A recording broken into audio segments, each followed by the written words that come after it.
How does cerebrospinal fluid relate to headaches? Imagine your brain floating in a clear, protective cushion.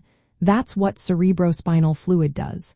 It surrounds your brain and spinal cord, acting like a shock absorber and helping keep everything stable. But when something goes wrong with this fluid, headaches can appear. One way cerebrospinal fluid affects headaches is through pressure changes. If the pressure inside your skull gets too high, it pushes on sensitive parts of your brain, causing pain. This condition is called intracranial hypertension. People with this often experience headaches that feel worse when they lie down or bend over.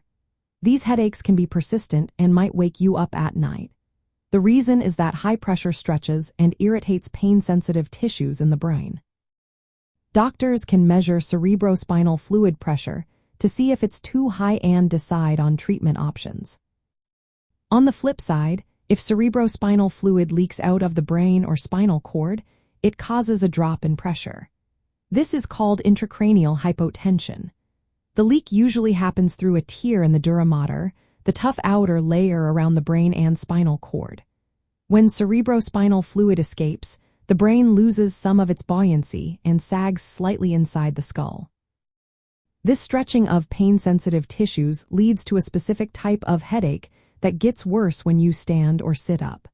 These are called orthostatic headaches because they depend on your posture. People often notice that lying down makes the headache better.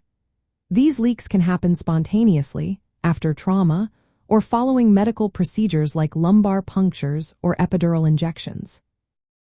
Understanding how cerebrospinal fluid relates to headaches is important because it helps doctors figure out what's causing the pain.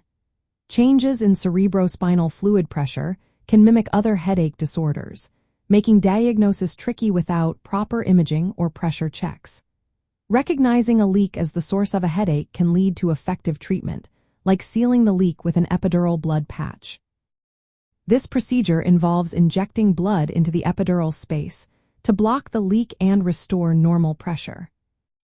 In essence, cerebrospinal fluid influences headaches by controlling pressure and volume inside the skull. Too much pressure causes pain by squeezing sensitive tissues, while too little causes the brain to sag and stretch those same tissues. Knowing these relationships helps healthcare providers target the right treatment, whether it's lowering high pressure or sealing a leak.